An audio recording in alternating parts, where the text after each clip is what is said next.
हनुमान जी को शक्ति, भक्ति और साहस का प्रतीक माना जाता है। उन्हें पवन पुत्र, बजरंगबली और संकट मोचन के नाम से भी जाना जाता है। वे भगवान राम के सबसे बड़े भक्त हैं और अपने भक्तों की हर संकट में रक्षा करते हैं।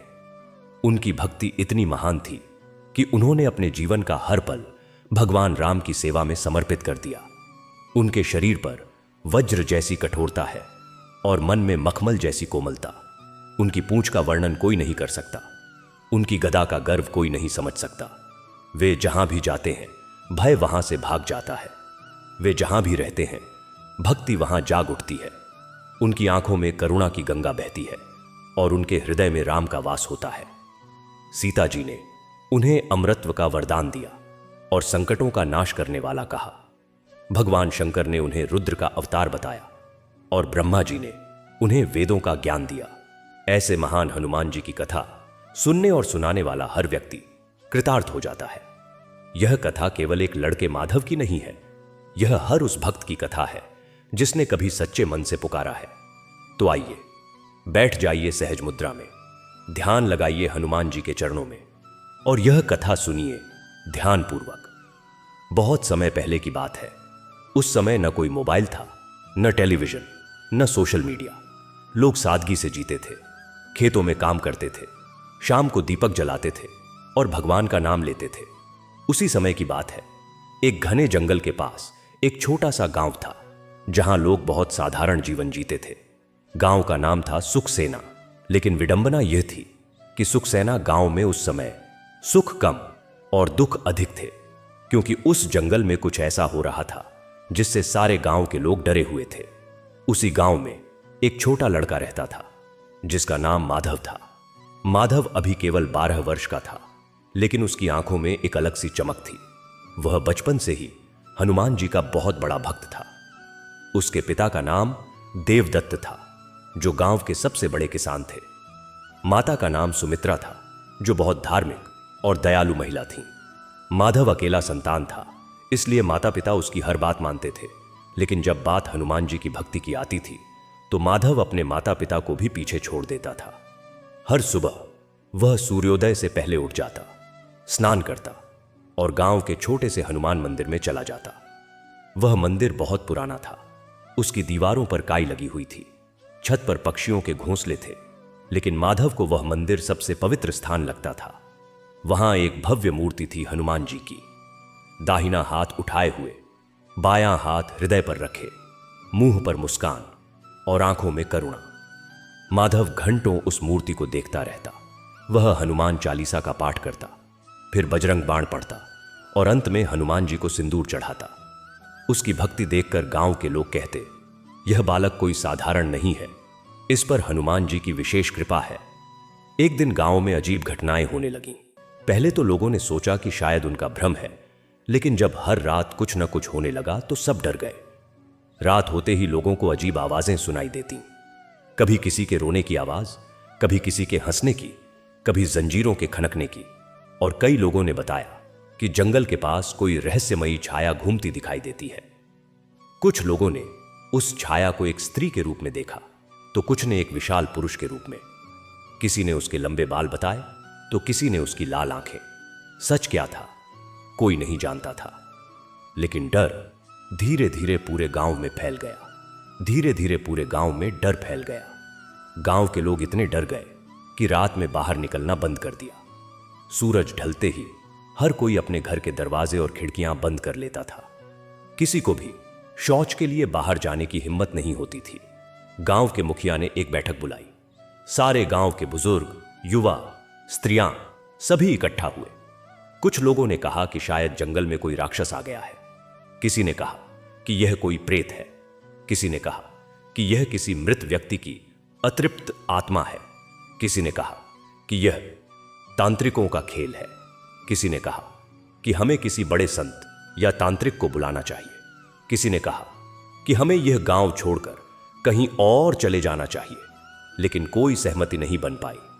माधव के पिता देवदत्त ने कहा, हम किसान हैं, हमने यह गांव अपने पसीने से सींचा है, हम यहां से नहीं जाएंगे, हम मिलकर इस समस्या का सामना करेंगे। लेकिन कोई उपाय नहीं सूझ रहा था। यह सुनकर माधव ने तय किया कि वह भगवान से मदद मांगेगा।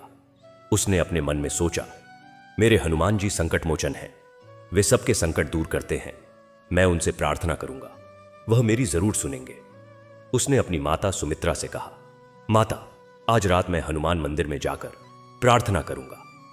सुमित्रा घबरा गई, नहीं बेटा, रात में मंदिर में अकेले, वह भी उस समय जब पूरा गांव डरा हुआ है। माधव ने कहा, माता, हनुमान जी मेरे साथ हैं, मुझे किसी चीज का डर नहीं है। देवदत्त ने भी मना किया, लेकिन माधव की आंखों में ऐसा विश्वास था कि वे दोनों चुप हो गए। उस रात माधव ने साफ कपड़े पहने, माथे पर सिंदूर का तिलक लगाया, हाथ में एक छोटा सा दीपक लिया और हनुमान मंदिर की ओर चल पड़ा। रास्ते में अंधेरा था, लेकिन माधव के कदमों में डर नहीं था। वह मंदिर पहुंचा। मंदिर के बाहर एक बरगद का पेड़ था, जिसकी जड़ें बहुत गहरी थीं और शाखाएं बहुत फैली हुई थीं। उस पेड़ के नीचे से भी अजीब आवाजें आती थीं, लेकिन माधव ने ध्यान नहीं दिया। वह मंदिर के अंदर गया। अंदर अंधेरा था, केवल हनुमान जी की मूर्ति के सामने दीपक जल रहा था। माधव ने अपना दीपक उसी के पास रखा और बैठ गया।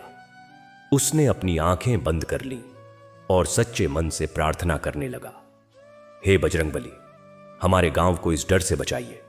हे पवन पुत्र, आप जहां भी जाते हैं वहां भय का नाश होता है। हे संकट मोचन, आपसे बढ़कर कोई नहीं है, मेरी भक्ति स्वीकार करो और इस गांव की रक्षा करो।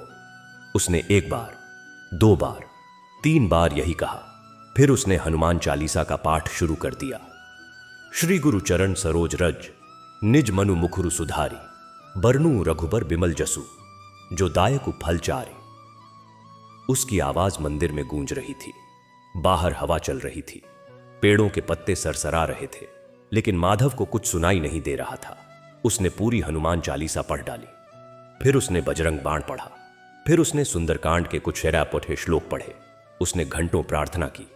रात गहरी होती गई और मंदिर में सन्नाटा छा गया। आधी रात के करीब आया।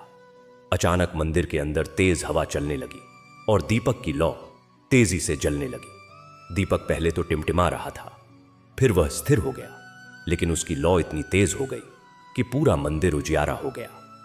माधव ने सोचा कि शायद हवा चली है, लेकिन तभी उसे कुछ और महसूस हुआ। उसे लगा जैसे मंदिर में कोई और भी है। उसने आंखें खोलकर चारों ओर देखा, लेकिन कुछ नहीं दिखा। उसने फिर आंखें बंद कर लीं और प्रार्थना जारी रखी। तभी अचानक उसे लगा जैसे किसी ने उसके कंधे पर हाथ रखा हो। वह हाथ भारी था, गर्म था और उसमें एक अद्भुत ऊर्जा थी। माधव का हृदय तेजी से धड़कने लगा। उसने धीरे धीरे आंखें खोलीं। जब उसने आंखें खोलीं तो उसके सामने एक विशाल और तेजस्वी रूप खड़ा था। वह कोई और नहीं बल्कि स्वयं हनुमान जी थे। माधव ने उस रूप को देखा तो उसकी आंखें फटी रह गईं। हनुमान जी उसके सामने अपने पूरे गौरव में थे। उनका शरीर सोने के समान चमक रहा था। उनका मुख लाल था, जैसे सूर्य उग रहा हो। उनकी पूंछ आकाश में फैली हुई थी, मानो 7 आंख आकाशों को लांघ रही हो। उनके हाथ में सुदर्शन गदा थी, जो सैकड़ों सूर्यों के समान प्रकाश फैला रही थी। उनके कंधे पर एक धनुष था, जो भगवान राम की ओर इशारा कर रहा था। उनकी आंखों में अग्नि थी, लेकिन साथ ही अपार करुणा थी। उनके मस्तक पर सिंदूर की रेखा थी और गले में वैजंती माला थी। उनके पैरों में घुंघरू थे, जो मंद मंद बज रहे थे। उनके चारों ओर एक दिव्य ज्योति थी, जिसमें सप्त ऋषि, सप्त मरुत, सप्त चिरंजीवी सब उपस्थित लग रहे थे। माधव ने इस रूप को देखा तो वह स्तब्ध रह गया। उसकी आंखों से आंसू बहने लगे। वह उठकर खड़ा हुआ, लेकिन उसके पैर कांप रहे थे। वह गिरने लगा, लेकिन हनुमान जी ने उसे थाम लिया। माधव यह देखकर आश्चर्य और खुशी से भर गया। हनुमान जी मुस्कुराकर बोले, डरो मत, मैं तुम्हारी भक्ति से प्रसन्न होकर आया हूं। मुझे बताओ कि तुम्हें किस बात का डर है। उनकी आवाज गरज के समान थी, लेकिन बड़ी मधुर थी। उस आवाज में एक अजीब सा सम्मोहन था। माधव ने कांपती आवाज में कहना शुरू किया, प्रभु, आपने मुझ दीन पर कृपा की है। मैं तो बहुत छोटा हूं, बहुत निर्बल हूं, लेकिन मुझे पता था कि आप मेरी सुनेंगे। हमारे गांव में बहुत डर है। लोग रात को बाहर नहीं निकलते हैं। एक रहस्यमयी छाया जंगल में घूमती है। लोग कहते हैं कि वह कोई राक्षस है या प्रेत है। गांव के बच्चे रात को रोते हैं, बूढ़े लोग डर से कांपते हैं। हमें नहीं पता कि वह चीज क्या है, लेकिन मुझे पता है कि आपसे बढ़कर कोई नहीं है। आपने लंका जलाई थी, आपने सीता जी को सांत्वना दी थी, आपने संजीवनी बूटी लाई थी। आप संकट मोचन हैं, कृपया हमारे गांव की रक्षा करें। माधव ने पूरी बात बता दी। वह रो रहा था, लेकिन उसके आंसुओं में डर नहीं था, बल्कि भक्ति थी। हनुमान जी ने मुस्कुराते हुए कहा, बेटा माधव, तुम्हारी भक्ति ने मुझे बाध्य कर दिया। सच्चे भक्तों के रहते इस गांव को कोई नुकसान नहीं पहुंचा सकता। जो भी उस जंगल में है वह कोई साधारण राक्षस नहीं है, लेकिन मैं तुमसे वादा करता हूं कि कल रात तक सब ठीक हो जाएगा। अब तुम घर जाओ और शांति से सो।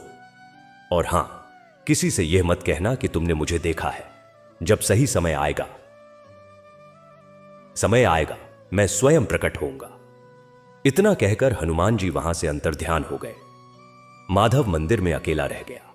दीपक फिर से सामान्य रूप से जल रहा था। बाहर हवा शांत थी। माधव ने हनुमान जी को प्रणाम किया और घर की ओर चल दिया।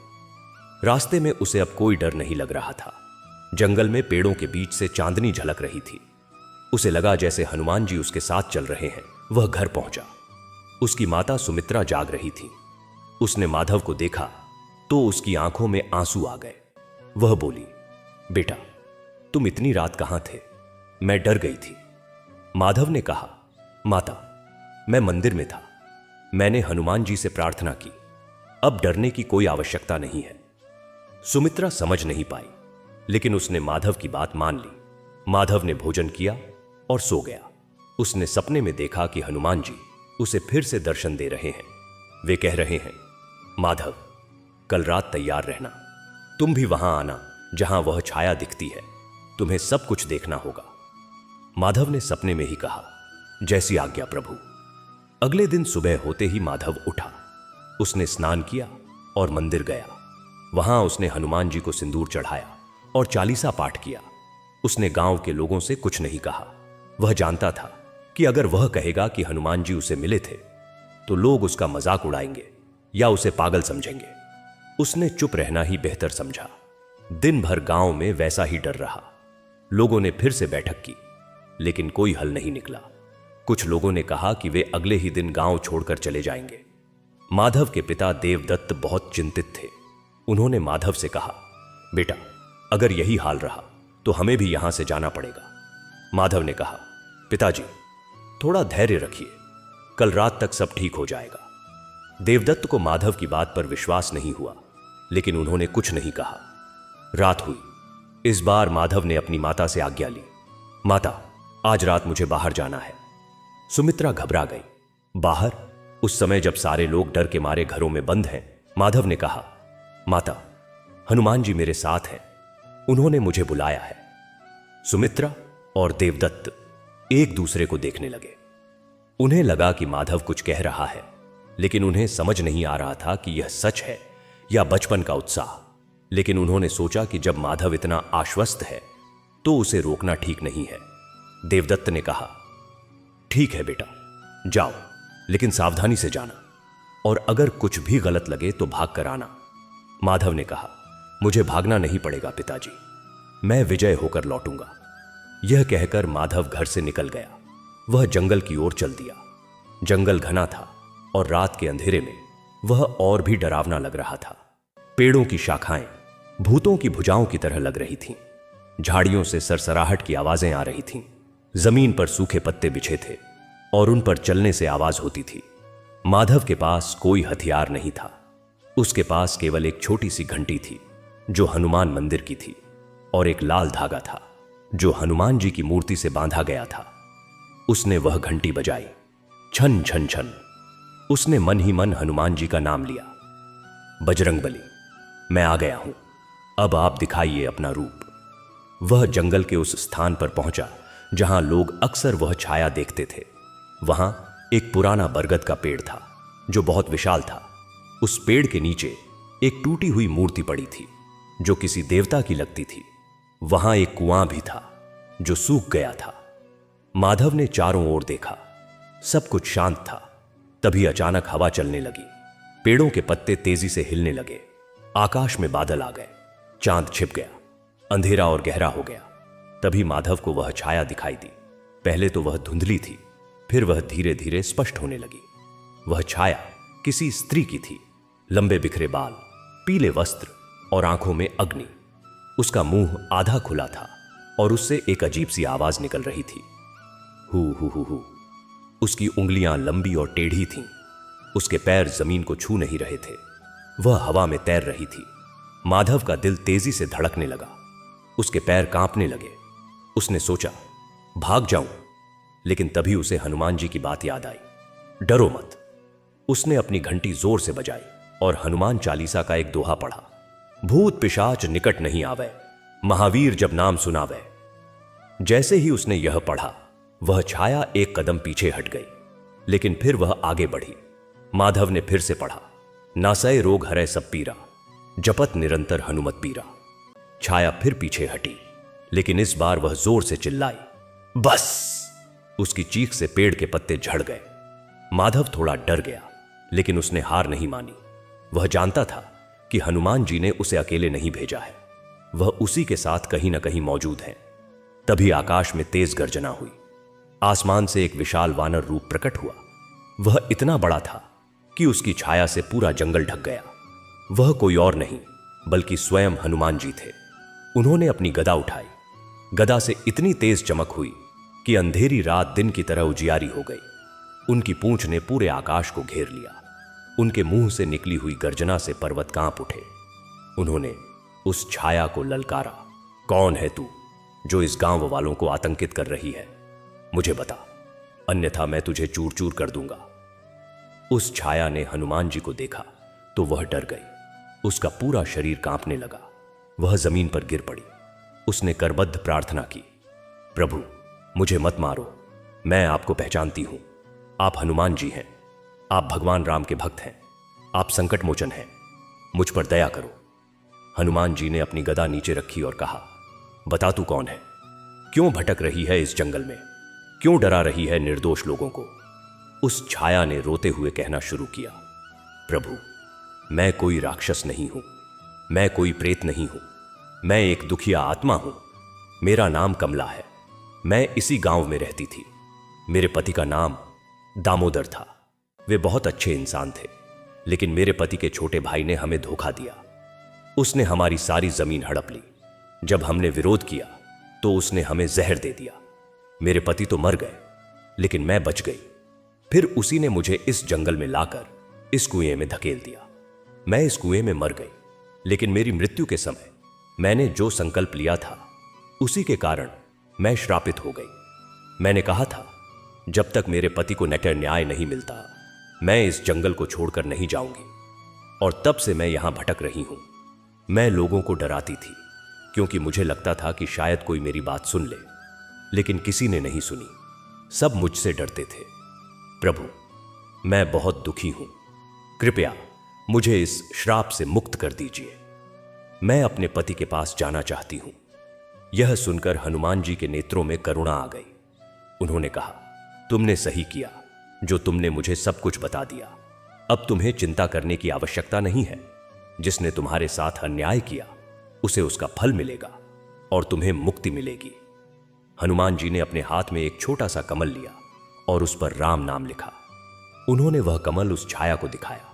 जैसे ही उस आत्मा ने राम नाम देखा, उसका शरीर हल्का होने लगा। उसके चारों ओर एक दिव्य ज्योति फैल गई। उसके बिखरे बाल संवर गए। उसके पीले वस्त्र सफेद हो गए। उसके चेहरे पर एक अद्भुत शांति आ गई। वह अब न तो डरावनी लग रही थी न ही भयानक। वह एक देवी के समान दिखने लगी। हनुमान जी ने कहा, जा, तू मुक्त हो गई। अब तू अपने पति से मिल और वहां जाकर भगवान राम का नाम जपना। तेरी गति हो जाएगी।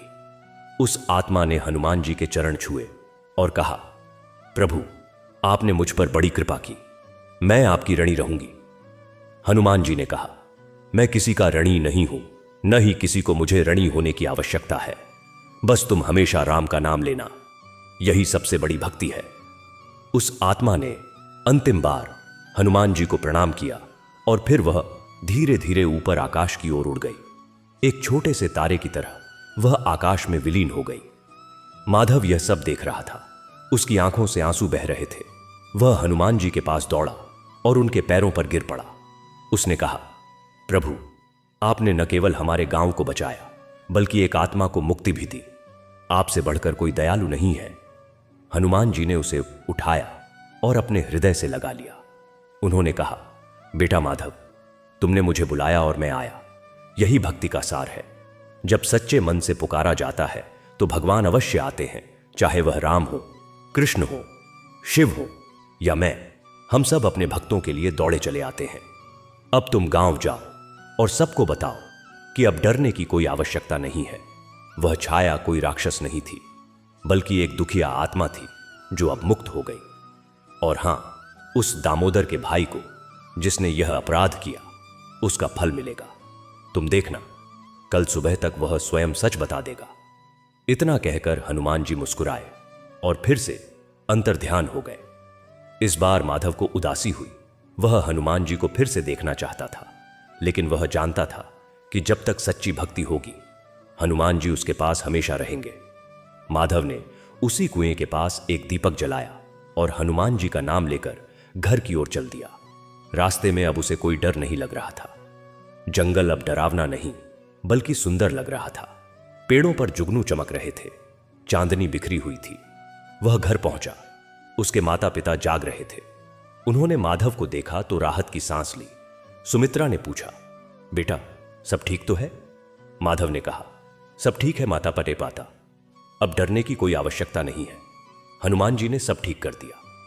माधव ने सारी बातें बता दी। कैसे हनुमान जी प्रकट हुए, कैसे उस आत्मा ने अपनी कहानी सुनाई, कैसे हनुमान जी ने उसे मुक्ति दी। सुनते ही सुमित्रा और देवदत्त की आंखों में आंसू आ गए। देवदत्त ने कहा, बेटा, तुमने हमारा गांव बचा लिया। तुम सच में हनुमान जी के भक्त हो। अगले दिन सुबह सुबह ही गांव में हलचल मच गई। लोगों ने देखा कि जंगल में वह डरावना माहौल नहीं रहा। पक्षी चहचहा रहे थे, हवा सुगंधित थी, सूरज की किरणें सामान्य रूप से आ रही थीं। सबसे बड़ी बात, रात में कोई आवाज नहीं आई, कोई छाया नहीं दिखी। लोगों ने माधव से पूछा तो माधव ने सबको पूरी कथा सुना दी। सुनकर सब हैरान रह गए। गांव के मुखिया ने कहा, हमें इस बालक पर गर्व है। इसने हम सबको डर से मुक्त कराया। और फिर वह हुआ जैसा हनुमान जी ने कहा था।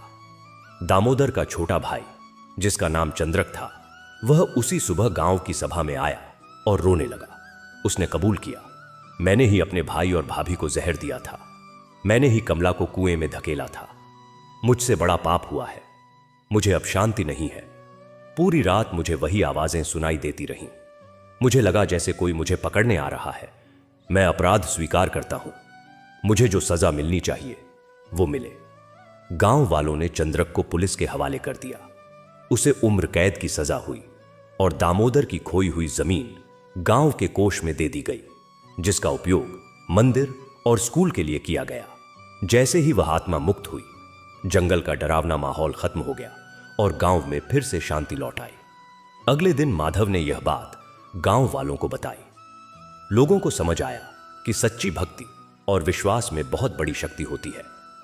उस दिन से गांव के लोग हर मंगलवार को मंदिर में जाकर हनुमान जी की पूजा करने लगे और उनका धन्यवाद करने लगे। माधव की कथा पूरे इलाके में फैल गई।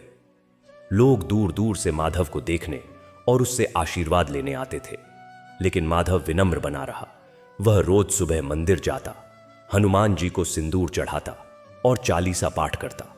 उसकी भक्ति दिन प्रतिदिन बढ़ती गई। कुछ वर्षों बाद जब माधव युवा हुआ तो उसने एक छोटा सा आश्रम बनाया, जहां वह लोगों को हनुमान भक्ति का मार्ग सिखाता था। उसके आश्रम में हर दिन भजन होते थे, हर मंगलवार को भंडारा होता था और हर शनिवार को हनुमान चालीसा का सामूहिक पाठ होता था। लोग कहते थे, माधव हमारे लिए हनुमान जी का दूत है। और माधव हमेशा कहता, मैं कुछ नहीं हूं, मैं तो केवल एक साधारण भक्त हूं। जो शक्ति है वह हनुमान जी की है, जो भक्ति है वह हनुमान जी की है, जो साहस है वह हनुमान जी की देन है। कहा जाता है कि जहां सच्चे मन से हनुमान जी का नाम लिया जाता है, वहां भय, संकट और नकारात्मक शक्तियां टिक नहीं पाती। हनुमान जी स्वयं आकर अपने भक्तों की रक्षा करते हैं। बस शर्त एक है, भक्ति सच्ची हो, मन में विश्वास हो और हृदय में हनुमान जी के प्रति प्रेम हो। तो आइए हम सब मिलकर हनुमान जी का नाम लें, उनकी कथा सुने, सुनाएं और अपने जीवन से सारे भय, सारे संकट, सारी नकारात्मकताओं को दूर करें। जय हनुमान, जय श्री राम, जय हनुमान। आपने कहा कंटिन्यू, तो मैं इस कथा को और आगे बढ़ाता हूं, बिना रुके, बिना हेडिंग के, बिना स्पेस के, एक ही प्रवाह में। और हां, मैं उस हिस्से को भी जोड़ रहा हूं जहां पिछली बार हमने छोड़ा था, माधव के युवा होने और आश्रम बनाने के बाद से। लेकिन उससे पहले मैं थोड़ा पीछे जाऊंगा और अधिक विस्तार से उन घटनाओं को दोहराऊंगा और नई घटनाओं को जोड़ूंगा, क्योंकि भक्ति कथा में हर विवरण महत्वपूर्ण होता है। तो यह लीजिए कथा का अगला भाग। उस दिन के बाद से माधव का जीवन ही बदल गया था। वह अब वही माधव नहीं रहा था जो सिर्फ एक छोटे से गांव में रहने वाला एक साधारण बालक था। अब वह उस बालक के रूप में जाना जाने लगा जिसे स्वयं हनुमान जी ने दर्शन दिए थे। लेकिन माधव के मन में कोई अहंकार नहीं आया। वह और भी अधिक विनम्र हो गया, वह और भी अधिक सरल हो गया, वह और भी अधिक भक्तिमय हो गया। उसके माता पिता देवदत्त और सुमित्रा को अपने पुत्र पर अत्यधिक गर्व था, लेकिन वे भी यह जानते थे कि यह सब हनुमान जी की कृपा का परिणाम है। एक दिन की बात है, माधव उसी हनुमान मंदिर में बैठा हुआ था। मंदिर अब पहले जैसा जीर्ण शीर्ण नहीं रहा था। गांव वालों ने मिलकर मंदिर का जीर्णोद्धार कर दिया था। मंदिर की दीवारों पर अब सुंदर चित्र बने थे, हनुमान जी के जीवन की सभी महत्वपूर्ण घटनाओं के। जन्म की कथा, बालपन में सूर्य को फल समझकर खाने की लीला, राम से मिलन, लंका दहन, संजीवनी बूटी लाना और अंत में राम राज्य में हनुमान जी की सेवा। माधव उन चित्रों को देखकर घंटों बैठ सकता था। उसे लगता था जैसे वह उन घटनाओं में स्वयं उपस्थित हो। उसकी कल्पना इतनी प्रबल थी कि वह लंका जलते हुए देख सकता था, वह रावण की सभा में हनुमान जी को खड़े देख सकता था, वह सीता जी को अशोक वाटिका में बैठे देख सकता था। उस दिन मंदिर में बैठे बैठे माधव की आंख लग गई। उसे सपना आया। सपने में हनुमान जी फिर से प्रकट हुए, लेकिन इस बार उनका रूप थोड़ा अलग था। वे एक साधु के वेश में थे, गेरुआ वस्त्र, हाथ में एक डंडा और गले में रुद्राक्ष की माला। उनके सिर पर जटाएं थीं और माथे पर भभूत लगी हुई थी। वे मुस्कुरा रहे थे। माधव ने पूछा, प्रभु, आप इस रूप में क्यों हैं? हनुमान जी ने कहा, बेटा, भगवान के अनेक रूप हैं, अनेक नाम हैं, अनेक लीलाएं हैं। मैं वही हूं जो लंका जलाता हूं और वही हूं जो साधु के वेश में ज्ञान बांटता हूं। तुमने मुझे वीर रूप में देखा, अब मुझे ज्ञान रूप में देखो। मैं तुमसे कुछ कहना चाहता हूं, सुनो। माधव ने सिर झुकाया। हनुमान जी ने कहना शुरू किया, माधव, तुम अब बड़े हो गए हो। अब तुम्हें केवल अपने लिए नहीं बल्कि दूसरों के लिए भी सोचना है। इस गांव में बहुत से लोग हैं जो भक्ति का सही मार्ग नहीं जानते। कुछ लोग तांत्रिकों के पीछे भागते हैं, कुछ लोग अंधविश्वासों में फंसे हैं, कुछ लोग डर के मारे जीते हैं, कुछ लोग लालच के मारे भटकते हैं। तुम उन्हें सही मार्ग दिखाओ। उन्हें बताओ कि भक्ति का सबसे सरल और सबसे शक्तिशाली मार्ग है राम नाम का जाप। राम नाम में इतनी शक्ति है कि वह एक जन्म के सारे पाप धो सकता है। राम नाम में इतनी गरिमा है कि वह मरणासन्न व्यक्ति को भी मुक्ति दे सकता है। राम नाम में इतनी मिठास है कि वह दुखियों के दुख हर सकता है। और हां, मेरा नाम भी लेना, हनुमान, क्योंकि जो मेरा नाम लेता है उसे राम का नाम अपने आप मिल जाता है। जो मेरी भक्ति करता है उसे राम की भक्ति का द्वार खुल जाता है।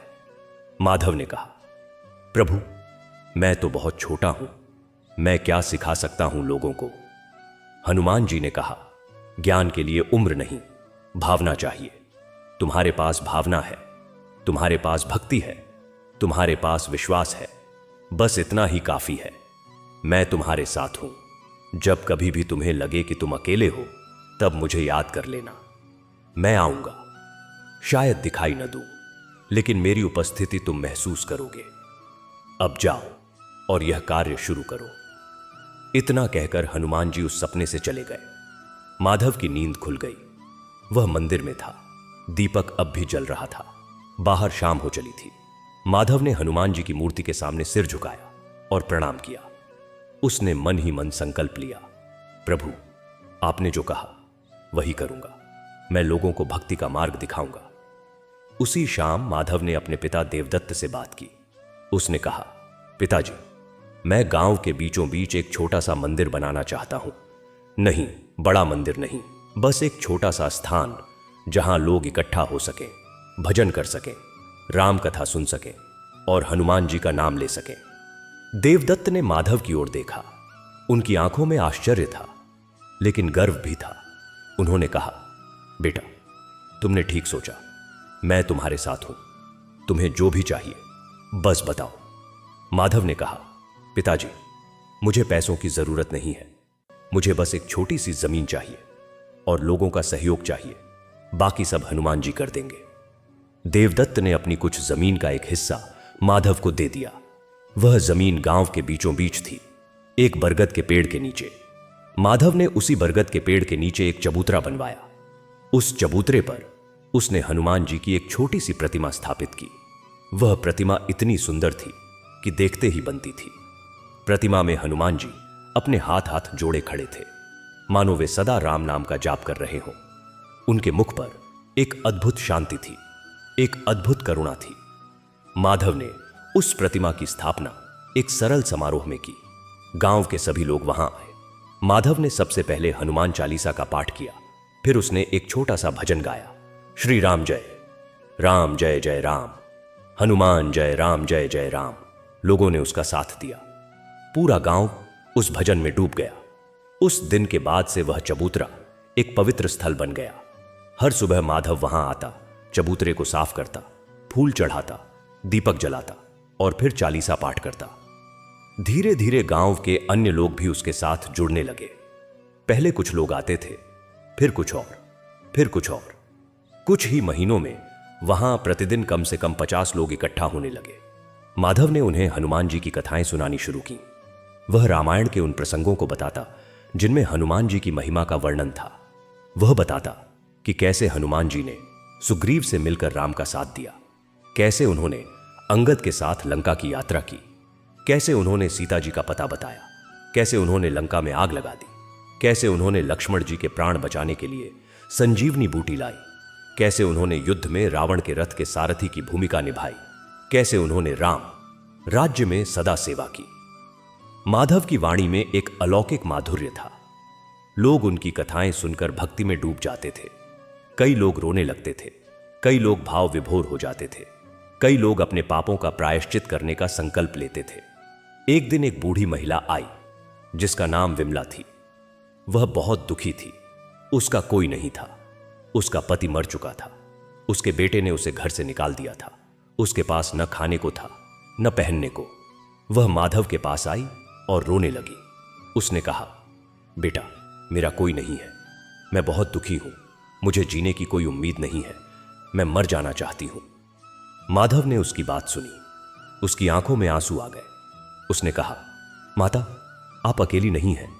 हनुमान जी आपके साथ हैं और मैं आपका बेटा हूं। आप मेरी माता बन जाइए। मैं आपकी देखभाल करूंगा। माधव ने विमला को अपने घर ले जाकर उसकी व्यवस्था की। उसने उसे खाना दिया, कपड़े दिए और हर रोज उसे चबूतरे पर ले जाकर बैठाता। विमला धीरे धीरे हनुमान जी की भक्ति में लीन हो गई।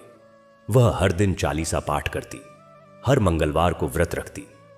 कुछ महीनों में उसके दुख गायब हो गए। उसके चेहरे पर एक अद्भुत शांति आ गई। वह माधव को अपना पुत्र मानने लगी। एक दिन उसने माधव से कहा, बेटा, मैंने अपने जीवन में बहुत कुछ देखा है, लेकिन तुम जैसा पुत्र किसी को नहीं मिलता। हनुमान जी ने तुम्हें मेरे पास भेजा है। माधव ने कहा, माता, यह सब हनुमान जी की कृपा है। वे सबके दुख दूर करते हैं। मैं तो केवल एक माध्यम हूं। ऐसी ही कई घटनाएं घटी। एक और व्यक्ति था, गोपाल। वह बहुत क्रोधी स्वभाव का था। वह हर छोटी बात पर गुस्सा हो जाता था, लड़ता था, गालियां देता था। उसकी पत्नी परेशान थी। उसके बच्चे डरे रहते थे। गोपाल ने सुना कि माधव एक अच्छे भक्त हैं, तो वह माधव के पास आया। लेकिन वह आया भी तो गुस्से में ही। अरे, तू कौन होता है लोगों को भक्ति सिखाने वाला? तेरी क्या औकात है? माधव ने उसकी ओर देखा।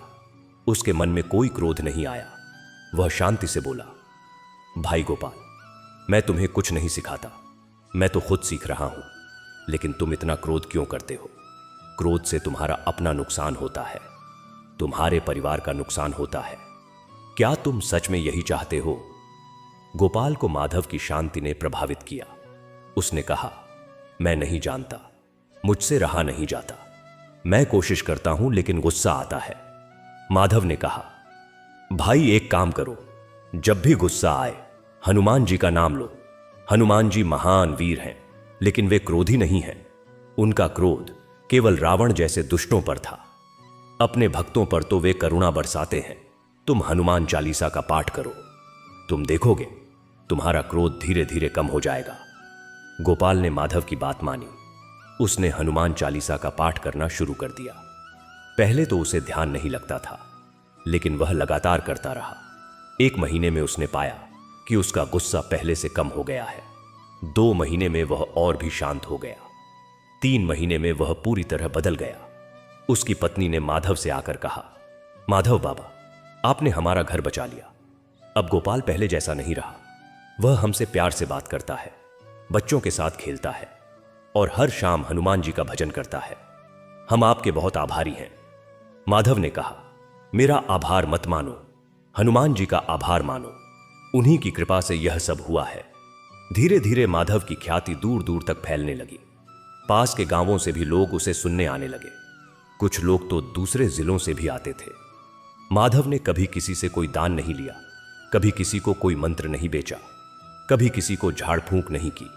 वह केवल एक ही काम करता था, हनुमान जी की कथा सुनाना और लोगों को राम नाम जपने की सलाह देना।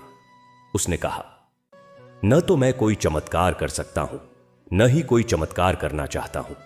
चमत्कार तो केवल हनुमान जी कर सकते हैं। मैं तो केवल उनके नाम का प्रचार करता हूं। लेकिन उसकी इस निष्काम भक्ति के कारण ही लोग उसे और अधिक मानने लगे। एक बार गांव में बहुत भयंकर सूखा पड़ा। बारिश नहीं हुई, फसलें सूख गईं, पशु प्यास से तड़पने लगे। लोग परेशान हो गए। गांव के मुखिया ने सबसे बड़े तांत्रिक को बुलाया। तांत्रिक ने आकर कहा, यहां कोई श्राप है, तुम्हें 5 बकरों की बलि देनी होगी। लोग डर गए। उन्हें बलिश देना अच्छा नहीं लगा, लेकिन वे मजबूर थे। माधव को जब यह बात पता चली तो वह दौड़कर वहां गया। उसने कहा, रुको, बलि मत दो। हनुमान जी कभी हिंसा से प्रसन्न नहीं होते। वे तो अहिंसा के प्रतीक हैं। सीता जी ने उन्हें आशीर्वाद दिया था, लेकिन उन्होंने कभी किसी निर्दोष प्राणी की हत्या की अनुमति नहीं दी। हम बलि नहीं देंगे, हम प्रार्थना करेंगे। तांत्रिक ने कहा, चुप कर, तू क्या जाने, तू तो बच्चा है। मैं बड़ा बड़ा तंत्र जानता हूं। माधव ने कहा, मैं तंत्र नहीं जानता, मैं केवल मंत्र जानता हूं, राम नाम, और मुझे विश्वास है कि राम नाम से बारिश होगी। लोग 2 भागों में बांट गए। कुछ तांत्रिक के पक्ष में थे, कुछ माधव के पक्ष में। माधव ने कहा, मुझे 3 दिन दीजिए। 3 दिन में अगर बारिश नहीं हुई तो फिर जो चाहे करना।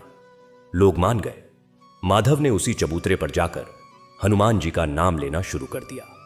उसने 3 दिन और 3 रात का उपवास रखा। वह लगातार हनुमान चालीसा का पाठ करता रहा। उसने राम नाम का जाप किया। पहले दिन कुछ नहीं हुआ, दूसरे दिन भी कुछ नहीं हुआ। लोगों को लगा कि माधव झूठा निकलेगा। तीसरे दिन सुबह से ही माधव ने अपनी आंखें बंद कर ली। उसने कहा, हे हनुमान जी, आपने लंका जलाई थी, लेकिन इस बार हमारे खेतों को पानी चाहिए। हे पवन पुत्र, आपके पिता पवन देवता हैं। वे बादलों को हाँकते हैं, कृपया उनसे कहिए कि वर्षा करें। हम सब आपके भक्त हैं, हमें बचाइए। माधव की प्रार्थना सुनकर कुछ लोग रोने लगे, कुछ लोग उसके साथ जुड़ गए। सबने मिलकर हनुमान चालीसा का पाठ किया। तीसरे दिन दोपहर बाद अचानक आकाश में काले बादल छा गए। हवा चलने लगी, बिजली चमकी और फिर ऐसी बारिश हुई कि मानो आकाश के सारे दरवाजे खुल गए हों। लोग खुशी से नाचने लगे, बच्चे पानी में खेलने लगे।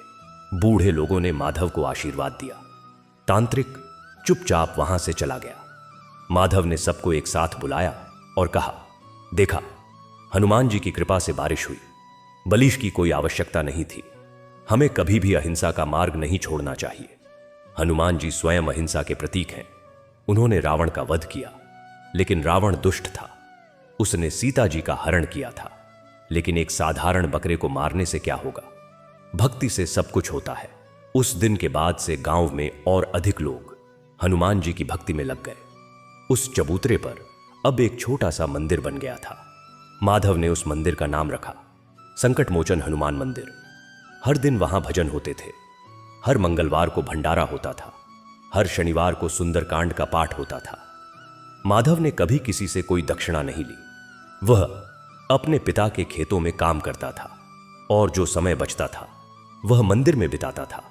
एक दिन माधव के पास एक अमीर व्यापारी आया। उसका नाम रतनचंद था। वह बहुत धनी था, लेकिन बहुत अकेला था। उसकी पत्नी मर चुकी थी। उसके बच्चे विदेश में रहते थे। उसका कोई नहीं था। उसके पास पैसा था, लेकिन सुख नहीं था। उसने माधव से कहा, बाबा, मैं बहुत दुखी हूं। मेरे पास सब कुछ है, फिर भी मेरे पास कुछ नहीं है। मुझे शांति नहीं मिलती। मैं रात को सो नहीं पाता। मैं दिन में खा नहीं पाता। मैं डॉक्टरों के पास गया, मैं संतों के पास गया, मैं मंदिरों में गया, लेकिन कहीं शांति नहीं मिली। कृपया मुझे बताइए, मुझे क्या करना चाहिए?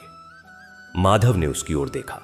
उसने कहा, रतनचंद जी, आपके पास पैसा है, लेकिन आपके पास भक्ति नहीं है। आपके पास सुविधाएं हैं, लेकिन आपके पास संतोष नहीं है। आप मंदिरों में गए, लेकिन आपने मंदिर में बैठकर भगवान से बात नहीं की। आपने सिर्फ मूर्ति देखी, प्रभु को नहीं देखा। अब एक काम करो, तुम यहां इसी मंदिर में बैठो और हनुमान जी को अपने सब दुख सुनाओ। उनसे रो रो कर प्रार्थना करो। वे सुनेंगे, वे तुम्हें शांति देंगे। और हां, अपने पैसे का कुछ हिस्सा गरीबों में बांटो। पैसे को तिजोरी में बंद करके रखने से वह सड़ जाता है। पैसे का दान करो तो वह सोना बन जाता है। रतनचंद ने माधव की बात मानी। वह हर रोज मंदिर आने लगा। वह हनुमान जी के सामने घंटों बैठता रहता। वह राम नाम का जाप करता। उसने अपने पैसे का एक बड़ा हिस्सा गरीबों में बांट दिया। उसने गांव में एक कुआं खुदवाया, एक पाठशाला खोली और एक चिकित्सालय बनवाया। धीरे धीरे उसके चेहरे पर शांति आने लगी। उसकी आंखों में चमक आने लगी।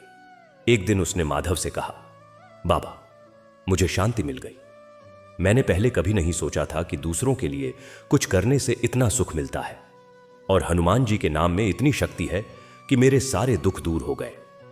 मैं अब रात को अच्छी नींद सोता हूं। मैं दिन में प्रसन्न रहता हूं। आपने मुझे जीवन दिया है। माधव ने कहा, मैंने नहीं, हनुमान जी ने। हमेशा याद रखना, जब तुम दूसरों के लिए कुछ करते हो तो भगवान तुम्हारे लिए कुछ जरूर करते हैं। यही प्रकृति का नियम है, यही धर्म है। इस प्रकार माधव की ख्याति चारों ओर फैलती गई। लेकिन माधव के साथ साथ कुछ लोगों को उससे जलन भी होने लगी। गांव के कुछ पाखंडी पुजारियों को लगा कि माधव उनकी रोटी खा रहा है। उन्होंने माधव के खिलाफ षड्यंत्र रचना शुरू कर दिया। उन्होंने गांव के कुछ सरल लोगों से कहा, यह माधव कोई संत नहीं है, यह एक ढोंगी है। यह लोगों को अपने जाल में फंसा रहा है। हमें इसका विरोध करना चाहिए। कुछ लोग उनकी बातों में आ गए। उन्होंने माधव का बहिष्कार करना शुरू कर दिया। वे उसके मंदिर में नहीं आते थे, उससे बात नहीं करते थे, उसे गालियां हो देते थे। माधव के माता पिता परेशान हो गए। उन्होंने माधव से कहा, बेटा, ये लोग तुम्हारे बारे में बुरी बातें फैला रहे हैं, तुम कुछ करते क्यों नहीं? माधव ने कहा, पिताजी, जो लोग मेरे बारे में बुरा कहते हैं, मैं उनके लिए केवल अच्छा ही सोच सकता हूं। वे मुझे गाली देते हैं तो मैं उन्हें आशीर्वाद देता हूं, क्योंकि हनुमान जी ने हमेशा सिखाया है, क्षमा शक्ति सबसे बड़ी शक्ति है। राम ने रावण को भी क्षमा करने की कोशिश की थी। मैं कौन होता हूं किसी को दंड देने वाला? मेरा काम है भक्ति करना, सेवा करना, और बस। जो लोग मेरे खिलाफ हैं वे भी एक दिन समझ जाएंगे। माधव ने किसी से कोई बहस नहीं की, किसी से कोई झगड़ा नहीं किया। वह चुपचाप अपना काम करता रहा। हर सुबह मंदिर जाना, हर शाम भजन करना, हर मंगलवार को भंडारा करना। उसके इस सादगी और क्षमा ने धीरे धीरे उसके विरोधियों को भी प्रभावित करना शुरू कर दिया। एक दिन वही पाखंडी पुजारी जो माधव के खिलाफ था बीमार पड़ गया। उसे बुखार आया, फिर निमोनिया हो गया। वह बहुत तड़प रहा था। उसकी पत्नी ने माधव के पास आकर प्रार्थना की, बाबा, मेरे पति बहुत बीमार हैं, वे मर रहे हैं, कृपया उन्हें बचाइए। मैं जानती हूं कि उन्होंने आपके खिलाफ बातें की, लेकिन वे मूर्ख थे। कृपया उन्हें माफ कर दीजिए और उनके लिए प्रार्थना कीजिए। माधव ने तुरंत अपनी जगह से उठकर उस पुजारी के घर जाने की बात कही। उसके माता पिता ने मना किया। बेटा, वही लोग जो तुम्हारे खिलाफ थे, तुम उनके घर जा रहे हो। माधव ने कहा, माता पिता, जब कोई बीमार होता है तो वह न दुश्मन रहता है न दोस्त, वह सिर्फ एक इंसान होता है जिसे मदद की जरूरत होती है। और हनुमान जी ने सिखाया है, सबकी सेवा करो, सबके दुख दूर करो। मैं जाऊंगा। माधव उस पुजारी के घर गया। उसने देखा कि पुजारी बहुत बीमार है। उसका शरीर जल रहा था, वह बेहोश था। माधव ने उसके सिर पर हाथ रखा। उसने हनुमान चालीसा का पाठ किया। उसने राम नाम का जाप किया। उसने ठंडे पानी की सिकाई की। वह पूरी रात उस पुजारी के पास बैठा रहा। सुबह होते होते पुजारी का बुखार उतर गया। उसकी आंख खुली। उसने माधव को अपने पास बैठे देखा। वह रो पड़ा। उसने कहा, बाबा, मैंने आपके खिलाफ बातें की, मैंने आपको गालियां दी और आप मेरे पास आकर रात भर बैठे रहे। मैं कितना बड़ा पापी हूं, कृपया मुझे क्षमा कर दीजिए। माधव ने उसे गले लगा लिया। उसने कहा, भाई, मैंने तुम्हें कभी अपना दुश्मन नहीं माना। तुम मेरे भाई हो। और हनुमान जी कहते हैं, सब एक हैं, सब राम हैं, बस भूल हो जाती है। अब कोई बात नहीं, अब तुम ठीक हो जाओ और फिर से हनुमान मंदिर आना, हम सब मिलकर भजन करेंगे। उस पुजारी ने उसी दिन से माधव का अनुयायी बनकर रह गया। वह हर दिन मंदिर आता, हर दिन भजन करता और लोगों को बताता कि माधव से बड़ा कोई संत नहीं है। धीरे धीरे सारे विरोध समाप्त हो गए। पूरा गांव और आसपास के क्षेत्र माधव के भक्ति आंदोलन में शामिल हो गए।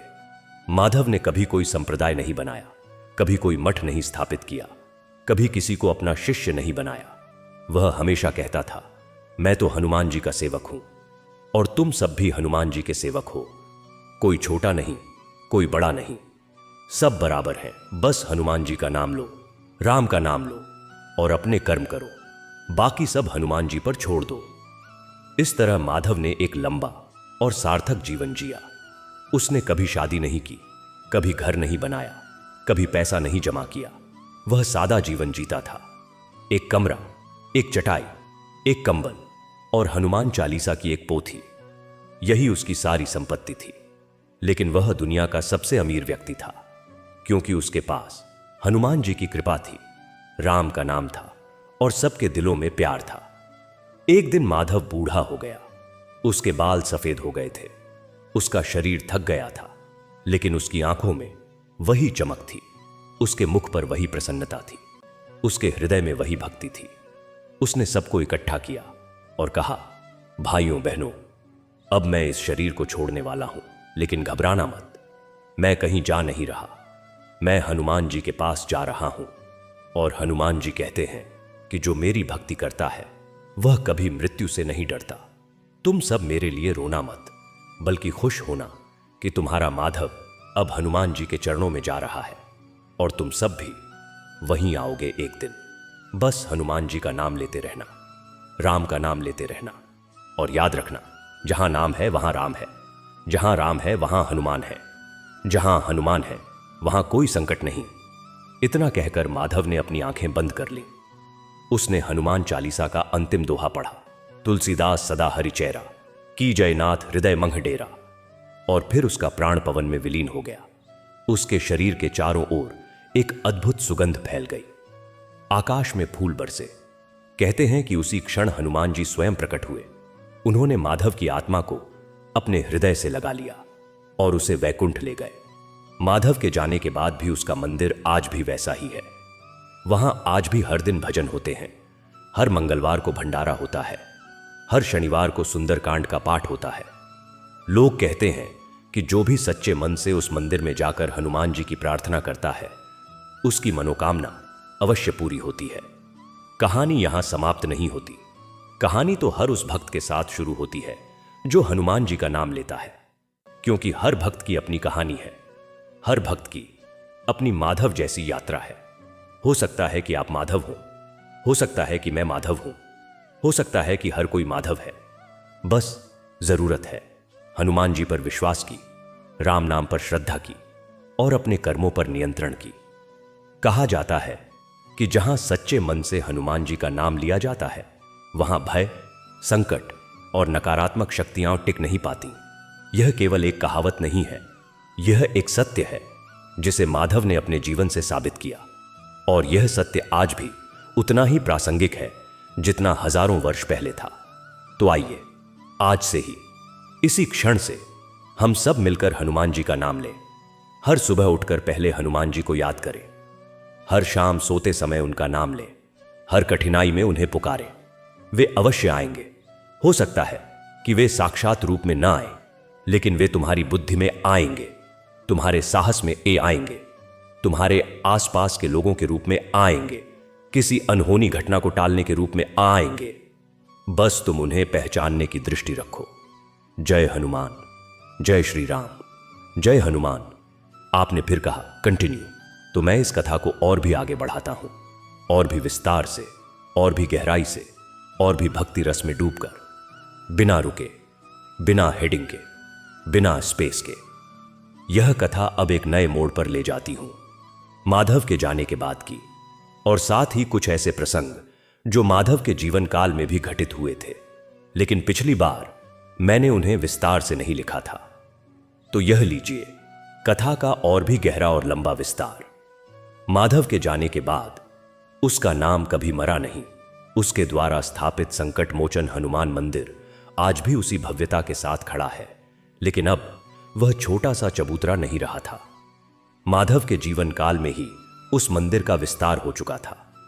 उसके भक्तों ने मिलकर एक सुंदर शिखर बनवाया था, एक बड़ा सा हॉल बनवाया था जहां सैकड़ों लोग एक साथ बैठ सकते थे, और एक विशाल द्वार बनवाया था जिस पर हनुमान जी के जीवन की सभी लीलाओं का चित्रण था। मंदिर के गर्भगृह में हनुमान जी की एक भव्य मूर्ति स्थापित थी जो 5 फीट ऊंची थी, जिसके एक हाथ में गदा थी, दूसरे हाथ में संजीवनी बूटी और तीसरे हाथ में राम का नाम लिखा हुआ था।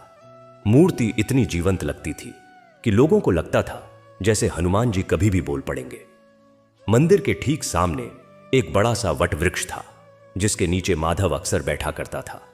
आज भी लोग उस वट वृक्ष के